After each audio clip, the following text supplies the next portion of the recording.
संस्कृति ओडिया को आपण समस्त स्वागत। सेप्टेम्बर 2026 ए मासर सबु लग्न और राशि मानक पई एहा केमिति रहिबो ताहार आज आमे विश्लेषण करिबा। ताहा पूर्वरु आमे जानिबा दरकार कि ए मासर गोचर केमिति रहिबो सबु प्रमुख ग्रह मानकर।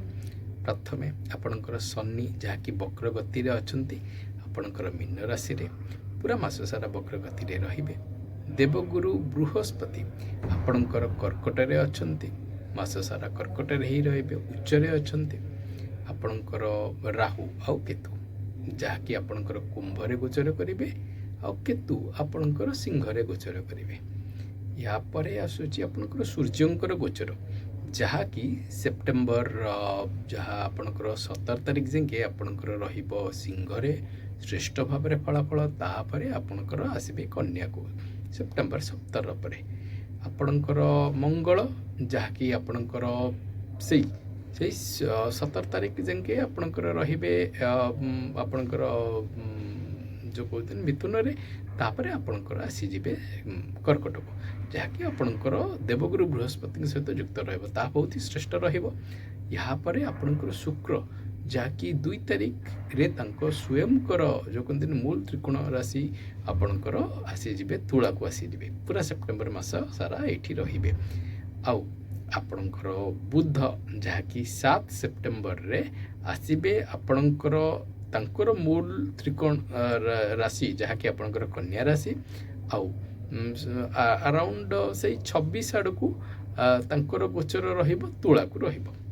तो यह सबू होची प्रमुख ग्रह आउ आमे यार विश्लेषण करिबा। ताहा पूर्वरु नुआ दर्शक बंधु मानक पाखे आमर विनती आपणकर जदि यही सबू प्रोग्राम आमे जहाँ जहाँ सब करूँ जो वीडियो एरिया करूँ ताहा जदि पसंद आसुची चैनल को लाइक शेयर और सब्सक्राइब करेंगे।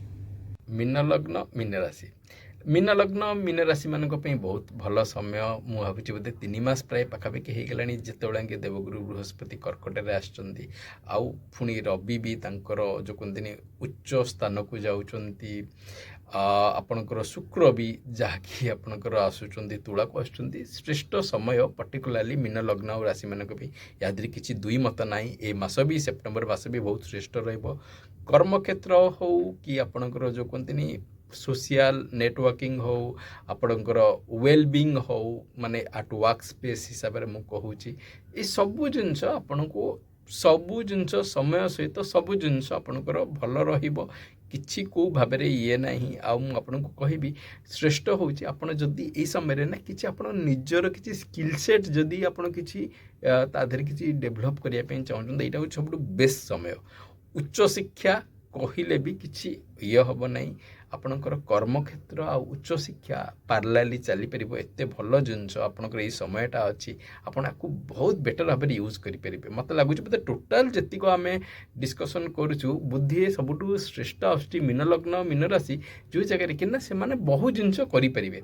एटा होची कारण सब ग्रह नक्षत्र ए समय रे जो भाव में अछंती से आकलनटी बहुत ही श्रेष्ठ रहुची मीन लग्न और राशि मानक पई बोले। आउ जदि आपणक क्षेत्र रे भी जदि को भाव में भी सूर्यंक सहित बृहस्पति दशा कि अंतर्दशा यदि से टाइप जदि किसी चलुची आपण कर्म क्षेत्र में चेंज भी करें आउ ताहा उच्च पदवी भी आप जापरेंगे ताहा भी होची तय जदि आपणकर ये टाइप होची तो से कहली यहाँ गोटे कंस्ट्रक्टिव जिनस जदि आपणकर गोचर रे आसूची माने जदि आपणकर लग्न आपणकर जदि माने समय सहित दशा और अंतर्दशा जदि आसूची तो ताले ताहा हे भी पारिबो। जमती कहली उच्च शिक्षा सेमती health point of view Modi कहबी कि higher education point of view social wellbeing marital relationship genuinely moderate true very good time मुझे बोली कहबी को क्षेत्र में किसी असुविधा नहीं। आपणकर जदि बहुत ही खराब दशा और अंतर्दशा भी चली मुझे फिर भी आपन टाइम बहुत ही जेन्युइन भाव में जीव कारण आपणकर गोचर ही एत स्ट्रंग अच्छी। यहाँ हूँ सेप्टेम्बर मास मीन लग्न और राशि मु यह कहबी भगवान आपण समस्ते मानक पे मंगल करंतु आउ आमे हमर नेक्स्ट अक्टोबर मासर वीडियो रे देखा हवा।